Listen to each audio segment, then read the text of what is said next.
Good afternoon, everyone. Welcome to a brand new episode here on 4th and 10U. And week one is a wrap. It was a hell of a week one.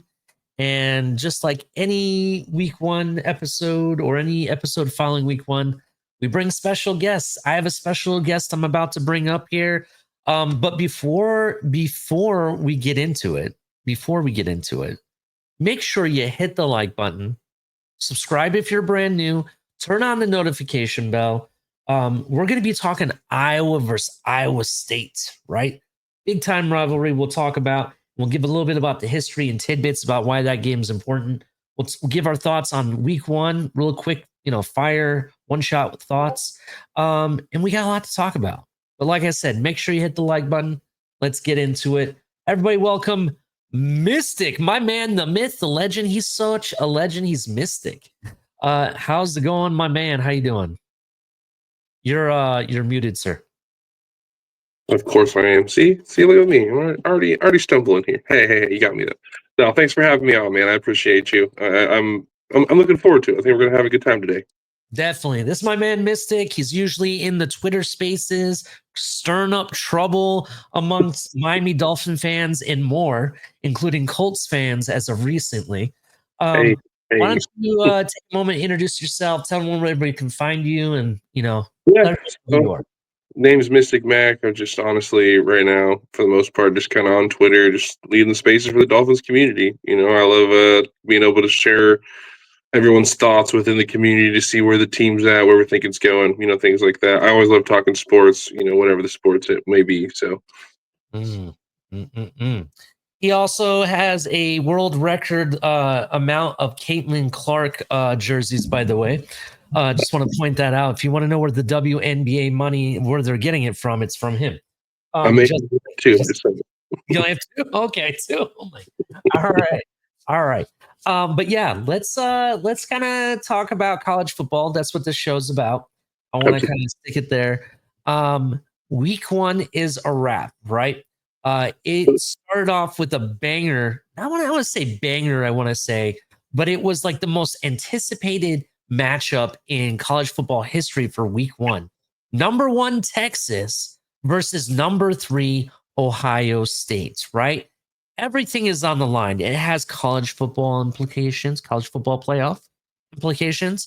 It has draft implications. A lot of people are expecting Arch Manning to be the overall number 1 pick, like the legacy man that his name says he has, the most touted quarterback in recruiting. Arch Manning was supposed to be the guy, right? So it has that. It has, I would say, elite coaching versus elite coaching. People don't know Ryan Day, one of the best records in all of college football. The man is 71-10 now, I want to say, with this past week. And you have Steve Sarkisian, who has been in and out of the NFL as well as college football, has coached with some of the best elite programs, and is one offensive mastermind. That's what he's touted as, right? He runs complex offenses. Had a hell of a game against Ohio State in the college football playoff. That fell short. There was a lot to be played for in this first game. And what did it end up being? In my opinion, it was a sleeper. It was a sleeper game. It wasn't exciting. It wasn't fun. It was good old-fashioned defense. What do you think? Defense, and I think a lot of room to grow from both these young quarterbacks. First start for both guys. Yeah, there was tons more anticipation behind the whole Arch Manning side of things. Of course, the last name brings all the talk in the world, but both guys is off as the offense has looked at times. I mean, he missed Jeremiah Smith early. Smith wasn't happy about it. That's a touchdown. That's a given touchdown. Then you have Arch Manning missing just give me's. Like, a lot to do with the offense growing, but I mean the defenses, when they could just pin their ears back, go forward, take care of their assignments. Like, honestly, that was probably as hard as we want to say it was. Those defenses are probably like, man, what an easy day. Because those offenses were not clicking. They really weren't. And essentially, I want to be clear about something, right? I'm not one of these people that are jumping off a cliff already to say, oh my God, the season's over. Texas, they're horrible. And the hell froze over. No, I'm not like that. Not saying 100%. he's a bust either. Yep. Um, I would say this is what I expected from a rookie quarterback. Now, he's been with the team since last year, right? He's played a good handful of games. This was his first start against an elite defense. It's game one. There's no preseason. Yep. Right? And there's nothing on tape that this quarterback could have reviewed in the offseason to prepare for this game. And the reason Exactly. is Ohio State made changes, just as many changes I want to say that even Texas did.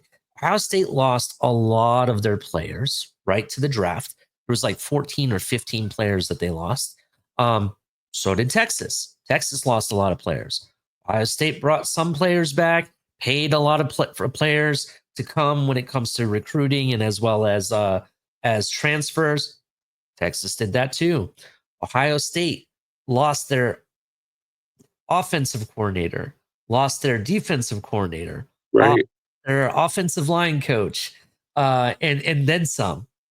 Texas did kind of a little bit the same, not quite all their coordinators, but they brought in, really high head coach talent as assistant head coach, as coordinators and different position coaches. These guys are touted to be possibly head coaches in the future or were a head coach at one point.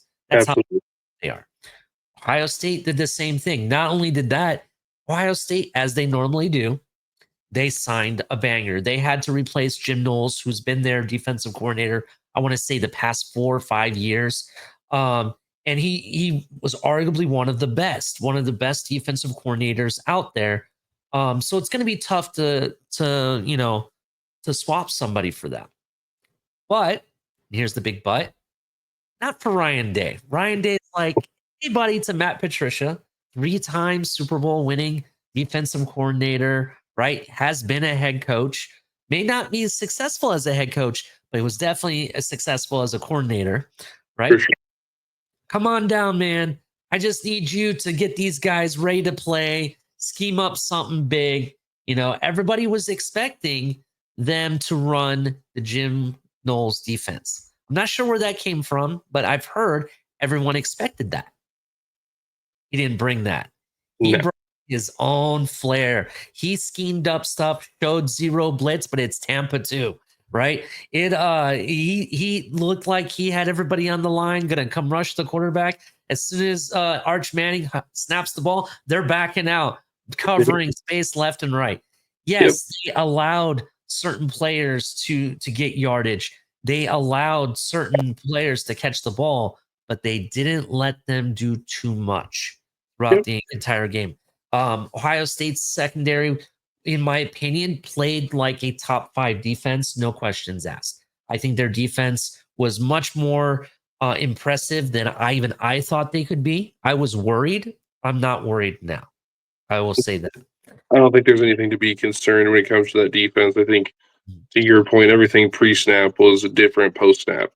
He was Yes. changing and moving, and really, Arch thought he had something. He didn't really have that, and that's not something you usually see from a week one standpoint. From especially a brand new DC. So hats Yeah. off to Matt Patricia for having them dudes ready, having a scheme in place, and having the Mhm. ability to take certain things away from that Texas offense. Again, I don't. That might not be the last time we see that matchup this year. No, and I'm not saying Texas is done. That's the beauty about the college football playoff. Exactly. Still have a loss, and a loss against Ohio State, which was number 3, doesn't look too bad, That. right? It's Yep. not bad at all. In fact, the game was so close. I think that's actually more important for Texas than actually, if the loss was, right. Yep. The Yep. fact that it was only 14-7 is not Yep. too bad. You went Um, in. You went into Ohio State and only lost by 7 with your first start. I mean, again, given how great that defense looked, you mhm. can't be too bad about that. Now, Ohio State's defense wasn't the only thing that performed well. Texas's defense performed very well as well, right? Right. They actually held some of our players. They used, they tried to bring, they overloaded the box. They brought pressure. They tried to zone up schemes. They tried to play the zone. Some of it, I will say, some of it I can contribute to some luck, right? Absolutely. And I'll explain why. Um, Jeremiah Smith having like 2 or 3 drops in a game is kind of unheard of. You don't really see that, to be honest. I know he had to change gloves, whatever that means. I think I think he was ready to go before he caught the ball. That's what it comes down That's to. what I thought. That's first drop, especially I saw. I mean, Yeah. you could see it as soon as it touched his hand. He went to go look upfield, like secure the ball, then go. And to be fair, his last first game from last year, he dropped his first pass too. So it's not like you haven't seen it before. Right, Um, and another thing is that the tight end, Max Clare, which would be Julian Sands, basically his scapegoat. Oh, and everyone else is covered. Let me dump it off to him. Bro, you got to, if the ball hits you in the hand, you got to catch it. There was a fourth down that they could have gotten the first down. And then who knows, maybe the game actually is more than a 7-point game. Maybe right. it's a more 14-point game at that 100%. point. He should have caught the ball at that point. But hell of a pass by Julian Sand to Carnell Tate. And Carnell Tate's focused on catching that ball because he almost dropped it, right? And grabbing it as he gets pulled into the end zone. Hell, that was awesome. That I will say was pretty awesome. Absolutely. Overall, my final thoughts on this game, because I don't want to spend too much time on it. My overall thoughts were the fact that I think Texas and Arch, but most importantly, Steve Sarkisian, I think they kind of beat themselves, if you understand what I mean. Oh yeah, And what happened was is that I think they got too worried that they didn't understand what the defense was doing. So what do? You run a basic offense, the most basic offense you can think of, and play conservative, just to be able to make a play here or there and see what happens. Maybe it gets you to an ability to actually play more of a free offense like you want your style. In fact, I would argue that Steve Sarkisian should have brought his offensive style and flair a lot sooner than midway through the fourth quarter. Because in the fourth quarter, they looked the best. right. They had us, they're playing fast, no huddle, playing loose. Arch Manning looked really good. He went for like, I want to say 8 for 15 and 100 and something yards in that fourth quarter alone, Yep, right? yep. So I think that's where they need to stick to how they want to play. Don't overthink it, and I think they overthinked it in that game. The same goes for Ohio State. Ohio State didn't do any really big favors, but they didn't do anything to lose the game. That's important. That's one thing about Julian Sand. I can tell he has a strong arm. He didn't try to overthink it. He just played to the scheme that he was handed, and Yep. he didn't ask questions. And I think that was good because, to be honest, this is the tough week 1 game. It's not like these are like those teams that you're going to beat up on and you get to try stuff. No, this is a good team that you have to win.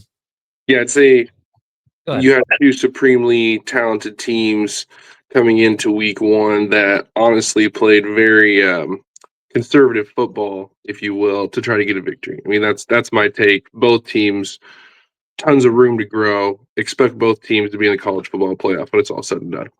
Yeah, I expect the next time if they meet in the playoffs, it will be completely different. This play offense will be all over the place. It'll be more of an offensive game than it would be defense. That's what I think. I agree with that. So, next game we'll talk about. Everyone wants to talk about it, Alabama versus Florida State. The Florida State fans, or I would say the Florida fans in general, are saying that Florida State took belt to ass against Alabama. That's what they're saying. They whipped them. That quarterback from Alabama that a lot of people talked about, that this is the next guy or whatever. In my opinion, he looked lost at sometimes. At one Yeah. point, I thought he gave up on the game. They Yep. did kind of make a little bit of a comeback, but at that point, it was Florida State the whole way. There was really nothing they could have done. What were your thoughts on that game? My thing is like, why do we continue to still think this is a Nick Saban led Alabama team? As soon as Nick Saban left, this has never been the same Alabama team, nor will it ever be. The way that man demanded a certain type of professionalism, if you will, from his young players, you don't see it. I mean, we watch dudes that were literally like half running to the ball during plays. Like you would never see that on a Nick Saban team because if it happened, the dude would have been off the field the next play. You know, Mhm. this has everything to do with DeBoer not having control of that team and inserting himself into the DNA, if you will, as much as it is FSU making a statement saying, "Hey, we got a talented team, and everyone needs to start taking us serious." Yeah, yeah, absolutely. I agree with you. It's I want to say the Alabama dynasty is kind of over now. You kind of have to admit that it's over. 100%. Um, I don't think you're going to see them with the number one recruiting class anymore. I do think that I want to say after this season, I'll be surprised if I could see DeBoer getting maybe one more season, but Uh, if after that third season, I just think he's I out. already Reese, thought, they're man. out. I was reading some stuff this week that there's people internally that are like, if he doesn't get it together and they don't win some games here and kind of make a push, that people might try to move on from him this year. Like I they're would, not you know, happy. can they afford that? You know what But I mean? That's my question. You know, the buyout clauses for these teams are not, it's not cheap, bro, to fire a coach. You still sure. got to pay them. That's the thing. Mm, So it'll be a question if they can afford them. Um, I want to definitely see maybe this is just week one jitters. Maybe that's all it is. Maybe they come back and bounce back next week. Who knows? We'll see. That Alabama, I'm on the fence. I kind of feel like they're on their way out. I think the dynasty is over, but I don't want to. I don't want to write them off yet. I want to give them a chance to, just like Texas, to kind of have redemption. We'll see.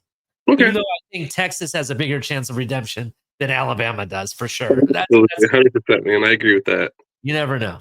I mean, Alabama did make even though they were not the best team last year, they made a strong, push and gave us a reason why we may want to select them for the college football playoff.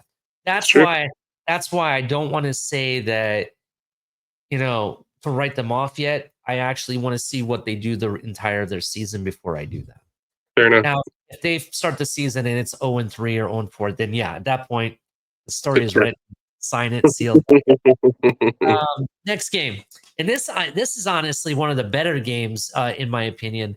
The Clemson versus LSU game.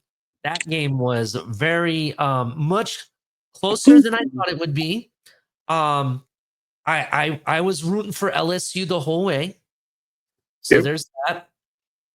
Um, for me, I kind of like really I wanted to see more offense because like Clemson has this team that has been together. Everyone has said they're ready to make a run. They're going to be serious contenders, Yep. and I want to say their quarterback made mistakes. He felt, I kind of felt like he lost track of the game at certain points. LSU came in, dominated the second half. Oh, yeah. In my opinion, I don't know if you saw the comments going back and forth between what was it the coach of LSU, Brian Kelly, and Clemson's coach. They kind of went back and forth in Well, their press uh-uh. conference. Yeah, so I guess like some comments by who's the coach of Clemson? Dabo Sweeney, I think is his Yep. name. Yeah, Yep. Dabo Sweeney made some comments about the second half and trying to like downplay like how what actually transpired. Hmm. And Brian Kelly just came out and said, "You know what? I don't know what grade he's trying to give his team, but they just got flat out dominated by us in the second half." That's basically what he said. Dang. Like, oh man, shots fired. You know what I mean? There's a little bit more to it, but that's kind of gives you the gist of the back and forth they kind of had. I love And it. they weren't saying it to themselves, like to each other. They were saying it to the media. So Of course. through the media, they made comments. Of Uh, course. Yeah, so that was I was really kind of excited for what's his name? The quarterback of LSU, Nussmeier? Yep, it's just fine. Yep. Yeah. I'm not really good at pronouncing names, so I apologize. Oh, I you was good. I was kind of excited to see what he looked like. I kind of feel like he could be like a top 3 draft type of player, like one of the top 3 with his talent, especially at being a QB. I was kind of really excited to see what he does. Maybe he could take a run at the Heisman Trophy this year. That's definitely a possibility. So we'll see. What are your thoughts on that game? Man, I mean, oof, it's Dabo Sweeney and Brian Kelly. I don't. I want to tip. When it comes to a scale, I want to tip towards Dabo more than Brian. I feel like Brian has his moments, but hasn't been as successful lately. As Dabo. I think Dabo's in the middle of rebuilding that Clemson roster again after that transition from Trevor Lawrence and all that. I think we're starting to kind of see that again. Mhm. But there's something when it comes to the physicality when it matters here in the last season or two that's just it's not there.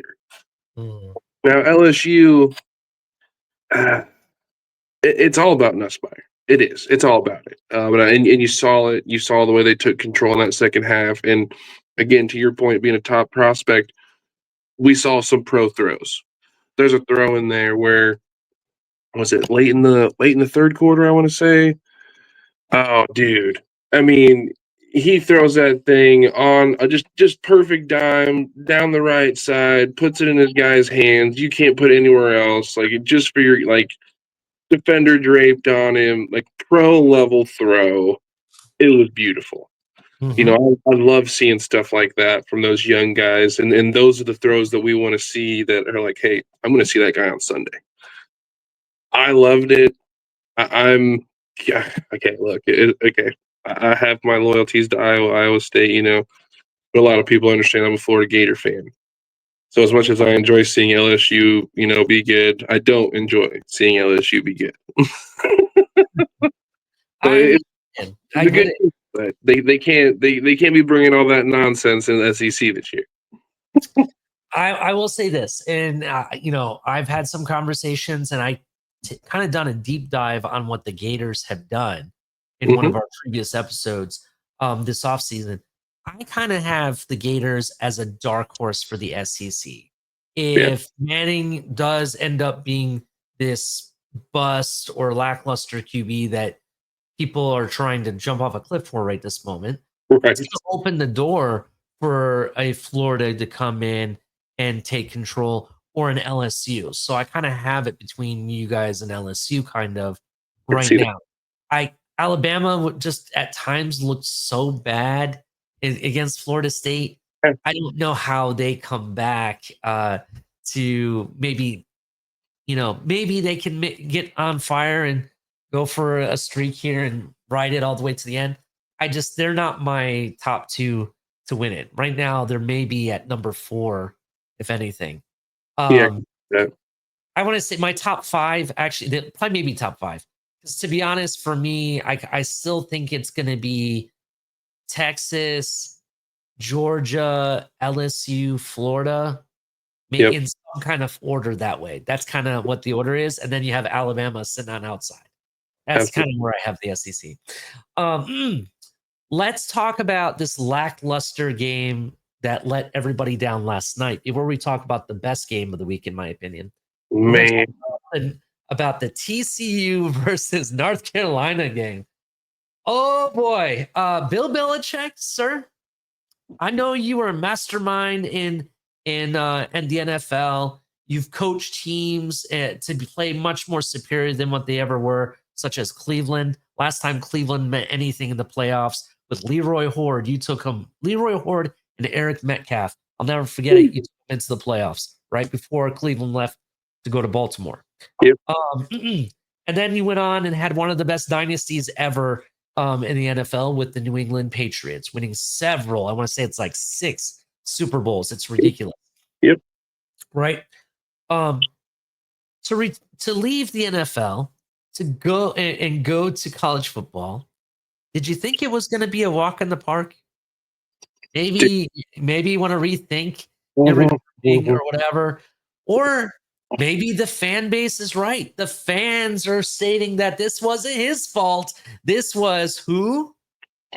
Jordan Hudson's fault. That's what the fans are going. My timeline is infused with videos of her on the sideline coaching Dude, players, supposedly. Supposedly. I don't know that that's what she was doing, but supposedly she was helping out on the sideline. I'm sorry. She needs to stay in her lane. And personally, between you and I, Mr. Belichick, I think you can do better. Personally, I think you can do better. I'll be 100%. I'm not a fan of Jordan Hudson at all. Um, I don't even think she's pretty. I told you that, behind scenes. I don't think she's even that pretty, to be honest. yeah, Um, mm, that's it's just just my. Go such ahead. a weird thing. Excuse me there. It's such a weird thing. Like I told you, like I don't know. I don't really know what he saw in this whole college thing. Like, did you have 6 Super Bowls? You had one of the greatest runs ever. Like, you're arguably one of the greatest coaches of all time. What are you trying to prove? Like, why are you not just, hey, I'm done. Thank you guys. You can, have a thing for me later. I'm gonna go be on the beach with this, girl. But then he's putting himself in the spotlight for everyone to kind of, critique what he's doing, and it's like you're an older guy, man. Like, how old is Belichick now? Like 70s? Something like that. I want to say is like 71 or 72 or something like that. Like, man, like go enjoy the rest of your life, dude. Unless I hate to say it, we've seen many people when it's time to call it quits to their career that they've put their whole life into, they don't know anything after that. So it could be one of those that he doesn't know what else to do with his life besides put himself in football. Having her on the sideline and doing all that other stuff, like something's changed within Belichick, people. Belichick would have never had that happen in the New England Patriots run. You never would have seen that stuff. Well, I'm gonna give Bill Belichick and North Carolina a mulligan. And this is why. I'm gonna give him a pass. Well, and Okay. I'll tell you why. This isn't like he's been with the program for 3 years and he's able to restructure everything. You may not have done the research, may not have known, and I'm not saying you don't research. I'm just saying talking in general about everybody. Um, North Carolina lost a lot of talent to not just the NFL draft, but to transfers when their head coach was let go, and even when Belichick arrived, a lot of talent left, Yep. right? And with that, he had to build new talent. There was a question mark: who was even going to be there to play quarterback for him, Yep. right? So I personally myself did not have big expectations. Did I think it would be that bad? Against how he lost. No, I didn't think it would be that bad. But at the same time, I didn't have big expectations. I kind of felt like I'm going to give him a year to get the lay of the land, Sure. understand the college football game going, give him a year to get his recruiting off the ground because he got a late start to recruiting. This wasn't like he had a whole year in advance to recruit people. No. Um, this happened like overnight, and you only had 3 months to get the program together and then rock with it. That's basically how True. how it happened, right? So he was already behind the 8 ball. Let's see what happens after the first year. Give a man a time to turn the program around, get his players in, his style of players, his athletes, and then let's see what happens. But again, Mr. Belichick, you need to leave that person at home. There's this saying that leave the drama at home. I'm Mhm. sorry. Leave your chick at home. She's too much drama at the program. It's a distraction. Let's be real, Mystic. Let's be real. It's a distraction. You have her there. Do you think your players are going to be focusing on you when you have that kind of eye candy? Well, I don't really find her to be eye candy, but that's just me. Um, there. I'm sorry. That's a distraction for anybody because then they think, oh, TMZ is going to take pictures of me, and stuff, and they're more worried about that. No, leave her at home. Tell her, hey, I'll be home as soon as I'm done with work, and you can have me tell yourself as soon as I get home, and be done. I think that's what needs to be done. What are your final thoughts about that before we move on to the best game of the week? Well, I'm with you there. To your point, 70 new players. 70 new players on a roster. You can't really expect a whole lot. and you saw it. I mean, honestly, what did Bill say before the game? And they asked what his expectation is. He said, "Well, I hope it's not as bad as basically what happened to Jimmy Johnson his first head coaching game in the NFL." He knew he is going to have an uphill battle last night, and he kind of told you that without telling you that. So I, Oh, as much as I'm like, "Hey, Bill, go enjoy your post NFL life," I would love to see Bill get things and be successful in college and get UNC back to a good football standpoint. Because I remember when UNC, when I was a kid growing up, they were a powerhouse team. So it'd be nice to see them come back and be one of those formidable teams under Bill Belichick for the next couple of years. That'd be really cool. definitely. I mean, they've had NFL talent come from UNC. We've seen over the years. It's not like they don't have talent or haven't had talent. Yep. Um, it's just that over the past couple of years, it's been a little bit of a different program. This was definitely a change. I think it's good for the school. You just need a year, or I would even argue that college coaches need a year and a half, really, to get the program turned around. Very few coaches in college is able to turn a program completely around, right? You True. had you had Urban Meyer do it. He's one of the few people I know from day one to be able to do it. Nick Saban is another day one kind of guy, Oh right? yeah. Those two guys are the only two guys that I know that I've watched in the modern era that I know that could do it. Urban Meyer, the year before he became head coach of the Buckeyes, that team was like an 8-8 team or like 500 team. They only won like 8 games or something like that. Mhm. It was very characteristic of Ohio State, and they kind of had some issues at recruiting. He comes in, sanctions and everything, because the year that Urban Meyer became coach, they had got black flagged like a postseason ban and all that. That's right. Still got all the recruits in, no problem. Had his players in place, went undefeated that season, right? Yep. Basically self-proclaimed themselves the Big Ten champs, right? And that was the end of it. That was the end of having to worry about restructuring and if he's going to be able to build a program. From there on, Ohio State's been rocking and rolling year in and year out, even without Urban Meyer. Ryan Yep. Day comes in, takes the ship and runs with it.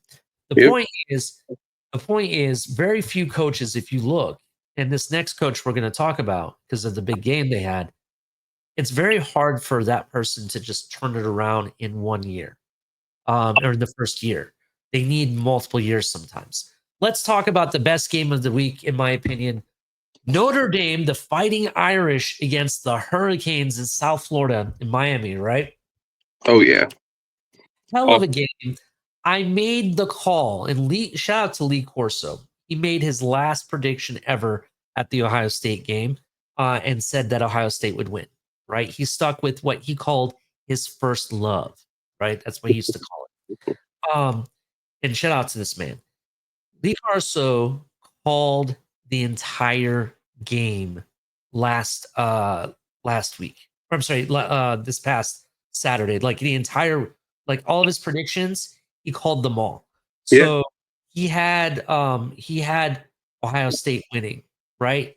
He had Miami winning. He had LSU winning. He had Florida State winning, right? The man was shooting 500.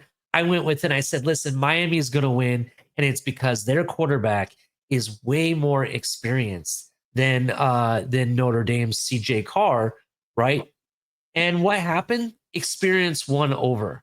There was times that CJ Carr, I thought they had a much better team. They had the defense, they had the running game going. They just couldn't capitalize on it. Whereas even though there was a bunch of fourth and outs by the Hurricanes, Yep. you know, Carson Beck capitalized, right? And I'll argue that catch by CJ Daniels is arguably the catch of the year. It will be one of the catch of the years for this year, if not the one that wins it, because that was an amazing one-handed catch, falling into the end zone. It looked like it was behind him too. He wasn't even looking at it. The way he caught it was ridiculous. What do you think of that? Oh, I think the easy beginning, top candidate catch of the year for sure. Carson Beck. A lot of people, I heard a lot of people, especially this offseason, kind of you either love the guy or you hate the guy. I don't feel like there's really a happy medium there. And I feel like you saw him play a pretty good game. He really stepped in, took care of what needed to be done with the offense, and their ability to run the ball too is going to honestly bode well for him moving forward this year. Defensively, I really like. Oh, what's that guy's name? I'm gonna Bane.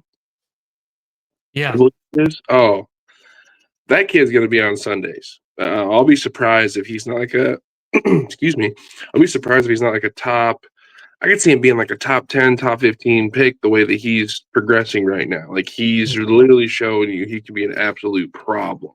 I'm Mm-hmm. like totally excited for that. On the opposite side, we talk about quarterbacks in their first starts.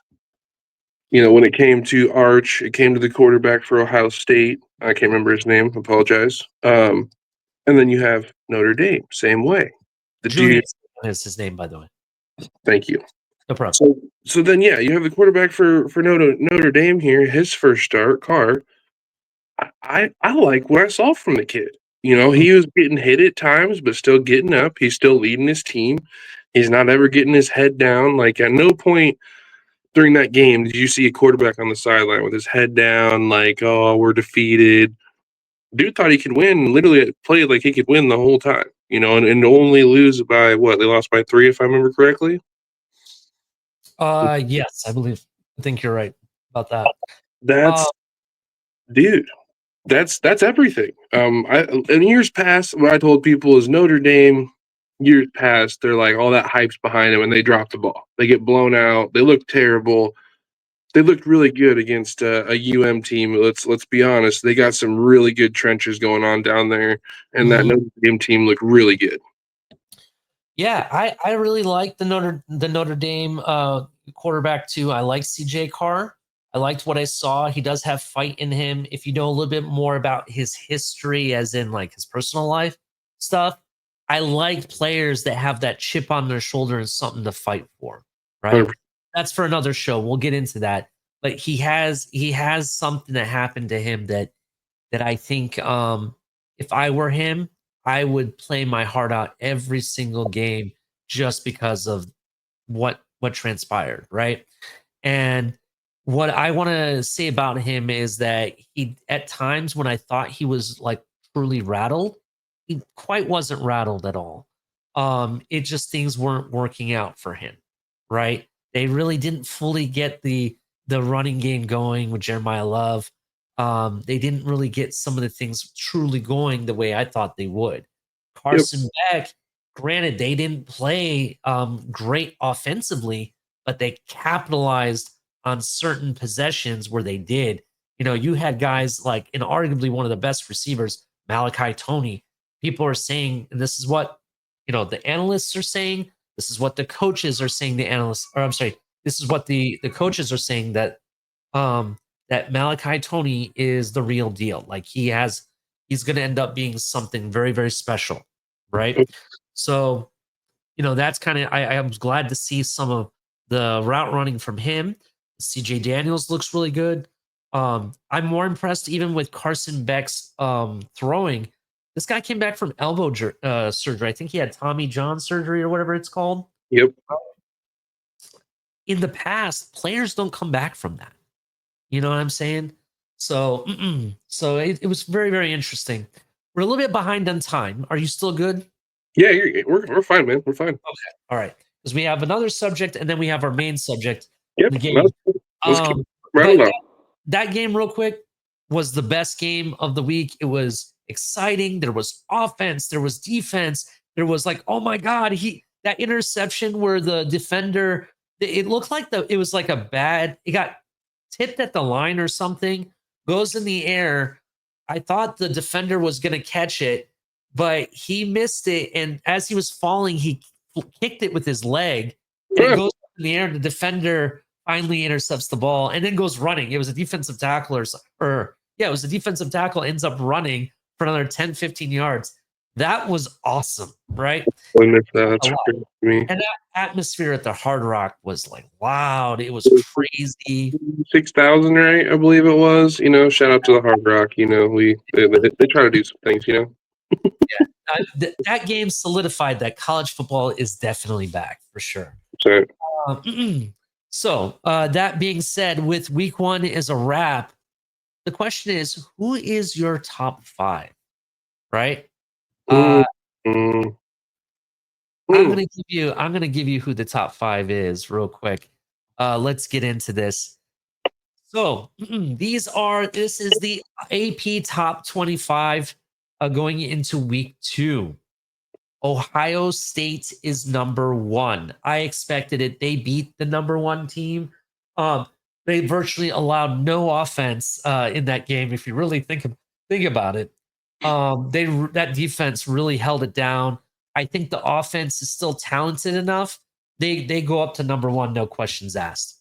Penn State also won, but they allowed more points by Nevada than Ohio State did against Texas, though. That's why they're number two, in my opinion. LSU, arguably one of the better games this week. LSU versus Clemson. Clemson is that team that everybody said was a complete team. It didn't really pan out. LSU really dominated the second half. I'm going to go ahead and say LSU. They're all correct. So far, everything is correct for me. Georgia. Did Georgia play anybody? I don't think they've played anyone. I don't believe so. Yeah, I don't think they played this week at all. Maybe they did. Oh, yes, they did. I'm sorry. It was such a nobody, not really nobody, but it was such a game that like you forgot about it, right? They played Marshall. Oh, They played Marshall. In fact, I'm kind of disappointed because I was thinking about taking the over on this game, and thank God I didn't. It was only 45-7. oh wow. Didn't even meet the points for the over. I was very disappointed in that. That's crazy. Yeah, it was kind of crazy, but they won the game. I do think Georgia's talented without Carson back in the quarterback they have. They have a solid defense. They always come in prepared. They'll have a solid running game. My questions to them are, do they have the receivers that can help their quarterback? That was the big thing, that the reason why Carson Beck even left Georgia is he felt they didn't have the receivers he needed, right? That he has now in Miami. I would, people argue that Miami's receivers are more talented, to be Yeah. honest. So that's interesting. Now here's where it gets really interesting. I predicted in your Twitter space, I think it was your space, may have been held by someone else. I said that Miami is my dark horse at top five. People thought it wasn't possible, right? Yep. Yep. Well, who's the top five? Here we are. Hurricanes. I told them beating Notre Dame, even though Notre Dame was like 6 or 7 or something like that, was a much bigger deal. Primarily because the fact that Notre Dame was just in a national championship. If you can beat a team that was just in the national championship game, it speaks volumes about where your program is going. So that's your top five, followed by Oregon, Texas at number 7. People are wondering, why didn't Texas fall out of the top 10? Well, it's primarily because of the fact that they lost to the number 3 team. When you're that close, you only fall down a few spots, to be honest. Yep. Clemson, they lost, and to be honest, I kind of felt like they should be out of the top 10 or right at 10, in my opinion. Notre Dame, again, I kind of felt like they should have dropped out of the top 10. But then it follows by South Carolina, which Sellers had a hell of a performance. For sure. Illinois is an upcoming team, and look at them. They're in the top 15. And then followed by Arizona State. Where is that? No, is that Arizona? No, it's Arizona State. Arizona Right. State. You're right. Yep. And then you have Florida, Florida State, and Michigan. I'm going to tell you right now, I feel that Florida State should be above Florida. Who did Florida beat?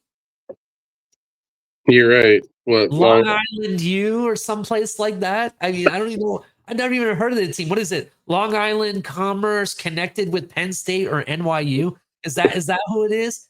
I don't even know who they are, right? They paid him $500,000, by the way, to take that out. Yeah, yeah. And on top of it, Florida Mm, State, Alabama, a former dynasty team that has what I call college football heritage, right? College football teams like Michigan, Alabama, Penn State, Ohio State, University of Southern California, right? yep, Um, yes, teams like that, even Texas, football heritage. 100%. And Long Island, I don't know where their football heritage comes from. I don't know where that comes from. So the fact that FSU was stuck at 14, I'm telling you right now, and this is my hot take for a 4th and 10 U. My hot take is that somehow or another there's some agenda being played against Florida State again. That's what I'm going to say. Some agenda is being played. What are your thoughts of the top 10 and the top 15? So I think it makes sense right now. I think moving forward, it wouldn't surprise me here in the next 3 4 weeks if we don't see Florida State, and here's my hot take: Iowa State, close to the top 10 before it's all said and done. I definitely think all those are top 10 caliber teams. Michigan, I don't know. We'll see, man. Illinois, I haven't seen them up there for a while. I'm gonna have to do some. What I like to tell people is teams that I'm not usually a fan of, but I like to kind of see what they're doing. I like to like poke a hole in my drywall and see what's going on over there. So Yep. I'm definitely gonna have to peek over there and see what's happening because I didn't know they were like that. So Yeah, I'm Illinois is my dark horse to compete for the Big Ten this year. They looked decent last year. They have a defense that is starting to become an annual thing. Their offense they have some guys over there. They beat up on Michigan last year in those knockoff. I don't want to say they're knockoff uniforms. Actually, I think it's Green Bay that now has the knockoffs. So, or one of the teams has they're knocking off Illinois, where they had the painted on leather helmets that looked really sick. I don't know yep. if you know that. Yes, one of the teams, one of the NFL teams are like ripping them off essentially. Oh, And gee. I want to say it's Green Bay, but they look much better on Illinois. And Illinois beat the crap out of Michigan last year. I bet on that game thinking Michigan was going to walk away with it. Boy, do I regret doing that. So I'm not going to bet on a Michigan game for a while because of that game. But yeah, it was very interesting. Illinois is definitely a program to watch. I think they're getting better and better. We'll see. Iowa State, I know we're going to talk a lot about them here in just a moment. I think Iowa State, in my opinion, is an up and coming team. They beat Kansas State, right? That's a big game in Dublin, regardless of what you think, Yep. right? And then you have they just beat South Dakota. I know that's like some FSC team or whatever it is. Um, that's okay. We all play a game that we should just annihilate. Florida just did it, and somehow they got ranked over Not Florida to give State. them too much credit or try to make it seem like it's a bigger deal than what it was. Obviously, it's an FCS team. South Dakota competes with South Dakota State and North Dakota State usually for that FCS championship like every year. So Yeah. people call South Dakota technically an FCS powerhouse, if you will. So Yeah, I mean they're one of their better teams for over there, definitely 100%. And it's just very interesting. I think Iowa State has a chance to kind of climb this ladder still.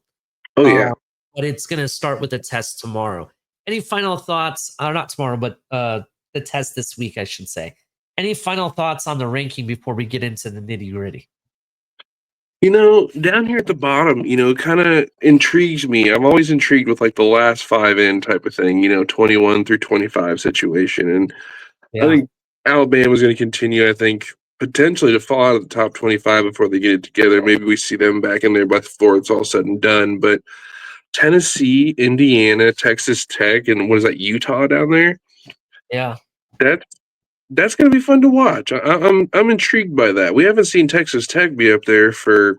I mean, man, I don't know the last time that they were actually kind of a ranked caliber team. And Utah, I mean, they've been pretty good organization, if you whatever you want to call it, the last last 5 or 6 years. I mean, they've usually had a team that's up there competing, good offense. They had a pretty good quarterback there for a while, so maybe it's just a transition of talent. But I always like seeing other teams that you don't usually see up there. I like seeing new faces in the rankings. That's what I like about college football.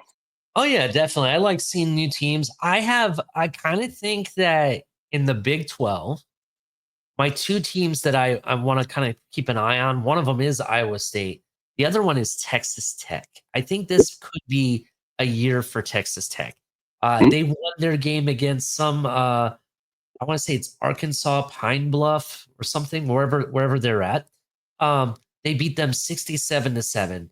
And I don't know if you know this, but Texas Tech is most known for their air raid offense. Uh, Ooh, yeah, that's what the coach's name. I can never remember it when it's most important. Um, he basically created the air raid offense, and that's what they were known for. I wanted, and the coach that they have now has been building up this program, and people are saying that this is a year that he has to come through. They have a lot on the line. They've invested in a lot of transfers as well as recruiting, and they've brought in some talent. This is the year that they have to show out. So I'm very interested to see what they do and how they perform. First game winning 67-7. I'll take it if I'm them. So good job for Texas Tech. absolutely. Indiana, I think, will climb the ladder. They play the Big Ten. Last year they had a hell of a season, and they could maybe get to the college football playoff again. Possibly, we'll end up seeing. That would be a very big question here. Alabama outside of the top 15, that is crazy. We will see if they continue to fall. Final thoughts before we move on, or are you good? We're good, sir. All right, let's get into the next topic, which is none other our final topic for tonight. Iowa and Iowa State. But before we do that, real quick, out of all these teams that you saw, right, and that we've just talked about, which one has surprised you the most so far? Honestly, I would say, ugh, I'm gonna have to say Florida State. I'm just gonna have to say Florida State. Florida State. Okay. Um, yeah, I'm just gonna just keep it simple. Say Florida State. I would say definitely Florida State. For me, I did not expect them to beat Alabama. I thought Alabama was going to go there and put on a whooping, right? And it did not happen. Yep. I'm very surprised, so I have to agree with that. I'm gonna be asking every breakdown, whoever I'm interviewing, what their surprise team was in the week. Right, this is week one, so it's the first time. That's why I want to inquire. But let's get into the game breakdown.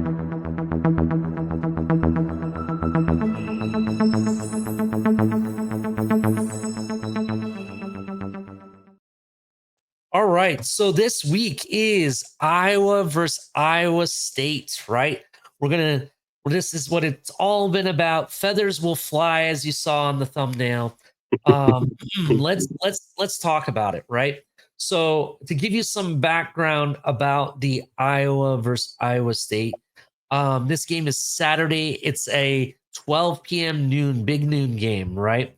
Yep. It's going to be played in Jack Trice Stadium in Ames, Iowa, on Correct. Fox.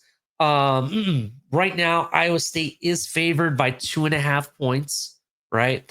And to give you some background about the rivalry, this rivalry dates back to October 1st of 1894.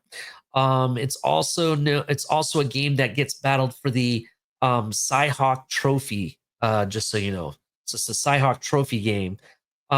Even numbered games are held in Iowa City. The odd numbers, which we're in an odd number for this year, is held in Iowa State's home. As of 2024, this was just last year, they had played a total of 71 games. The series is led by Iowa. I want to say we looked it up. Iowa actually had a 15 game winning streak up Oh, until this past year, where Iowa State won in 2024. yep. So very, very interesting. To kind of give you some background on Iowa, Iowa opened up the season with a 34-7 win over Albany. Now, 34-7 is really not that big of a win. But here's what is most surprising. And if I'm Iowa State, I don't know if I'm ready for this or not. Not only did they win 34-7, that team had 310 rushing yards on the ground. Again, 310 yards, Mystic. That's rushing. That's an entire offense for the entire game just on the ground, right? Not Yep. including if they did anything, if anything, on the passing game. So it is very interesting what's going to happen this game. One thing I do know about Iowa perennially, they generally have a decent defense, right? Yes. Defensive side, their front seven, their linebackers, year after year, they've been really good. More recently, their safeties have been really good too. We saw talent get drafted this past year. So there's that. You had guys like Cooper DeJean and other players that went there that have been good over the past. 100%. Then you look at the offensive side. I want to say that on the offensive side, if you're not a running back or a tight end, you don't really get noticed very well. I No. don't want to say their quarterbacks have been really good, to be honest. I can't remember the last Iowa quarterback that was really good talent. And even their wide receivers, I want to say maybe a certain player, and I can't even think of it top of my head, who's a big time receiver that's come from Iowa. It's always been tight end. And if you weren't a tight end, it's running back. Yep. Most recently, you had a guy named Caleb. Is it Caleb Johnson or Caleb Williams? I think Caleb Johnson, running back. He's now with the Steelers, right? I Correct. believe. Yeah, I remember in the draft process, and you and I have talked about this, that this guy was supposed to be like the best thing since sliced bread. He's the most balanced thing when it comes to running backs out there. Oh, yeah. I'm I back for think he's going to be decent in the NFL. Then you look at tight ends that have come there. You had guys like Sam Laporta more recently. There's been other tight ends that I've known come from Iowa. TJ Hawkinson is Yep. another guy I can remember. Noah Noah Fant. George Kittle. George Kittle was the one I couldn't think of. George Kittle. So all these guys, it's tight end U is what Iowa's known for. Absolutely. Even in that year that Florida State did not make the college football playoff and people were very upset about it and whatnot because they got left out, they beat Iowa. But if memory serves me right, it wasn't like an offensive powerhouse game. Iowa held their own when it came to defense. They were like, we're going to score. It's going to be very minimal. Even though Florida State ended up winning the game, it wasn't an easy game. No. So then you have Iowa State, right? Iowa State more recently also has had a lot of good defenders starting to come out of that team. There's a corner that I really like that just got drafted. Dorian Porter, you know who I'm talking about. Iowa State. They're starting to build their program up. Now, with Iowa State, in this past game, they averaged nearly 247 passing games per yard per. I'm sorry, passing games. They averaged 247 passing yards per game in the first two games that they played, both against Kansas State and I believe played North Dakota States, right? Or is it South Dakota? South Dakota. South Dakota. Thank you. Totaling of 5 passing touchdowns in the first 3 games as well. So they have more of a passing offense. They also display a strong run defense, which they're really going to need it if this 310 yards is a real thing, right? They limited both their opponents to a total of 110 rushing yards versus Kansas State and 82 rushing yards versus South Dakota. That's pretty good. If you can hold your team to no more than about 110 or less, I think that's pretty good in my opinion. Yeah. So what are people expecting? Actually, before I get to that, go ahead and give me your take on this, both these teams and what you think so far. Man, so I watched this. I watched this rivalry pretty much my whole life. Growing up here, you literally It's all you hear about this whole week. Like as I'm going through stores and out here, you're gonna have everyone, go Hawks, go Clones. It's like this weird battle for reputation within the state. It's just so crazy. But for as long as I've watched it, it's always been the Hawkeyes dominating in the sense of, yeah, they run the ball, they take care of defense, but they never have a quarterback that can take that offense to the next step. Can when their running isn't working, a quarterback who's going to take and make a couple throws and really move the chains for you. To Mm-hmm. answer your early statement, when you're like, I can't really think of a quarterback in Iowa. The last decent quarterback from Iowa is now like a backup in the NFL. His name is CJ Beathard. That was the last really good one that came out. Like, and that's been, I mean, dude, we're talking what, 5-6 years ago, maybe even more. Um, for whatever reason, Kirk Ferentz can never find that quarterback for him. And then coming into this season, it was supposed to be this, is it Gronowski? That's the guy who's under center. Everyone was all hyped about him. This is the guy. We finally got a guy who can make the throws, and he has the arm. And you go back to that tape, and the reason why they had so many rushing yards is because the dude couldn't hit the broadside of a barn. Mm-hmm. The dude had a check down to the running back who was 3 yards away from him, and he overthrew him. Like, he literally threw it like 7 yards above him, and then it went like 3 yards past him. So it's like, you can't hit that. What are you doing? And then he had a wide receiver, kind of a deep end. No one was on him. It's like walk-in touchdown. All you got to do is hit the guy, and he literally throws it 7 yards short. I'm like, oh no. So they said from there, okay, well, we can't throw the ball apparently, so let's just pound the rock. That's same old Hawkeye story to me, and I think we talked about this, in the back before the show. I think a lot of things changed when Matt Campbell came in for ISU. That's when you start seeing them really, turn the corner and really start to be a really good college football team. He comes in, kind of what I was talking about earlier, the demand for your players to be a certain way, physicality, understand the scheme, where you need to be to do your job. That's Matt Campbell football. I think the dude's really underrated. I think he's a really good coach. Anybody who loves watching X's and O's, look at what Matt Campbell does for his scheme. We had Brock Purdy come out of there. There's a reason. Like, the dude makes sure that people are ready when it comes to their moment in the pros. So with what they have going on right now with Rocco Becht, man, I was super excited to watch the kid last year. Mm-hmm. Really young kid. He didn't get like a late transfer. He went and got a young guy and said, "You're going to be my guy for the next couple of years." And you're seeing this development now in year 2 where the dude, it's super early, only week 1. The dude's up there in the Heisman talks already after week 1. He's, I think, top 4 in college football in passing yards. I mean, the dude, he was 19 for 20, 278, and 3 touchdowns last week against South Dakota. That's some efficient football. Oh yeah. I I, mean, I love watching the kid. Obviously, it's South Dakota, but the running back, no one talks about this. Abu Sama.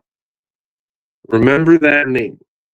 That kid makes Rocco's job way much easier. He's a very good running back, hits the holes, has that burst of speed, to get to that second level. Definitely something to pay attention there. And then for them to come back and still be good passing wise, when you lose a Jaden Higgins and you lose a Jalen Noel, those were the 1-2 that they had last year. Both went to Houston. yeah. He already has guys now. Again, if he's throwing the ball, being this consistent, he has the wide receivers in tune again. So, shout out to Matt Campbell and them for having everyone ready to go. I think Matt understands what it takes to beat a Kirk Ferentz-led team. He knows they're going to run the ball. They're going to have defense. He knows how to counter that with a good quarterback.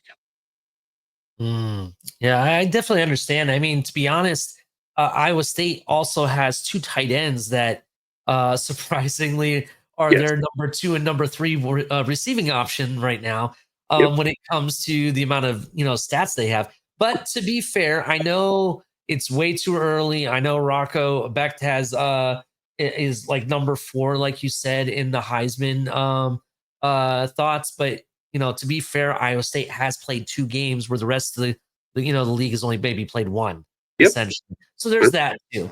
But this is what I do want to say. Um, I do agree that it's the same old Iowa Hawkeyes, right? Awesome defense, run the ball, and that's pretty much it, Yep. right? You look, I looked at the one game they've played. Their top receiver only had 13 yards, and I kid you not, he had not in total. There were 9 receptions out of all the receivers. There were 9 receptions and only 48 yards in that one game passing. That's it, right? 310 yards rushing. Yep. Iowa State does have a good run defense. They're going to be put to the test in this game when it comes to that. I expect this game to be kind of like a low scoring game. I kind of feel like it's going to be one of those games. It's like a 17-10 win, something like that. You know what I mean? Primarily because I know what both defenses are going to do. They're going to just supposed, take away the offense and just hope to God somebody gets lucky, right? I do think the luck is going to be more on Iowa State side. I think with their quarterback and their receivers, and like you said, with what's his name, what's his name, the running back that they have, Abu Sama, I think his name, or Sama Abu. Yep. I think he's going to definitely probably open up the game a little bit for you guys, and see well, not you guys, but Iowa State Yeah. specifically, and see where it goes. Um, Interesting enough, I was looking into the history because it's Iowa State Cyclones, right? Yep. So I was trying to understand why there's a cardinal Mhm. as a mascot, right? And the only thing I could find is like supposedly they were trying to think of a good idea for a mascot, and they thought the colors kind of resembled a cardinal. And I Yep. guess they have some groups that are part of the university that has to do with the cardinal as the bird. Yeah. So that's where it comes from. I was just curious because, like, okay, Iowa Hawkeyes, I get it, but Right. then the Cyclones, you could figure the mascot would be some like tornado or whatever. So funny you say that. If you look back far enough, when I was a kid growing up, it was a tornado with like a bird coming out of the top of the tornado. Yeah, So there you go. yeah, they've kind of like redefined it a little bit, but no, it was a literally a cyclone tornado under a bird, and I'm like, oh man. Yeah, that's kind of like what Notre Dame did recently. It got announced that Notre Dame is no longer like gonna like have a mascot looking like a fighting Irish anymore. They tried to make the leprechaun look a little bit more like cartoony kind of, but make it more sports related, like with holding a football now. That's what they're going with as their logo on the field and everything. I guess it's because they don't want to be promoting fighting, I guess. I don't know if that's exactly what was told to me. I don't know if that's legit or not, but I just that's such funny. a me like just leave tradition alone. It's Kinda football. like, I know some of my fans and some of the people watching may not like this, conversation, but it's kinda reminds me of this whole thing going about Cracker Barrel. Have you seen this on your Twitter feed at all? Dude, that's insane. People are The mad that Cracker Barrel's changing their logo, and Yeah, it's gotten really ugly, some of the things that people say. Um, just some things you just don't mess with it. You just don't yep. mess with, and that's just how I feel about it. Famous term. If it's not broke, don't fix it, right? Yeah, 100%. All right, to cap off things to this game, my prediction is that Iowa State wins. It's going to be 17-10. That is my prediction. Low scoring game, in my opinion. Um, I don't think Iowa gets 310 yards of rushing. Um, but I do think that is going to be the bulk of their offense for the most part. What are your final take on this game? You know, it's been a while since I've felt that there's a drastic difference in the two teams. 90% of the time, yes, it's a defensive slobber knocker, field goal fest. I think this is the year Iowa State takes care of business. Excuse me. they know that it's going to come to stopping the run, and they're going to try to stop that run and put the pressure on that quarterback to make some throws. That quarterback's not going to make those throws. Mm. I think Iowa State wins 24-10. I think it's a more decisive victory. I think they really shut down that run and really show Iowa that they have some growing to do. Yeah, yeah, I understand. I just knowing the fact that Iowa is known for having the defense. Oh, I know. That's why I kind of don't know if it's going to be 24-10. That's why I went 17-10. Yep. So, but it's going to be interesting. I love rivalry weeks, man. I really do. Like Ohio State, Michigan. The Auburn versus Alabama game every week, every year is awesome. Oh, yeah. Iowa versus Iowa State. Overall, I love these types of rivalries. I even like watching, and people don't consider this a rivalry anymore, but like even watching Notre Dame versus Southern California, USC, right? I love watching that game. Yep. The fans, everyone getting all excited. And this year, like watching the Notre Dame versus Miami game, that stadium's packed, more packed than I've ever seen it. Oh, Even yeah. the NFL game, right? That game was packed. And then Man. you looked at games like the Clemson LSU game. That stadium was packed. Ohio State was a sea of red, bro. You could see red top to bottom. Yeah. People yelling and screaming. This is the funny thing about that game. And I'm actually going to leave this. I'm going to leave this as the bottom line. We're going to get into the bottom line next, real quick to finish off the show here. And let's actually get into the bottom line.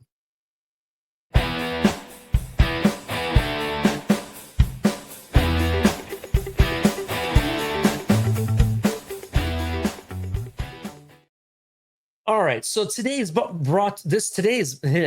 line is brought to you by Finn's Tailgate. Yes, if you haven't checked them out, I'm going to link their channel in our description here below this.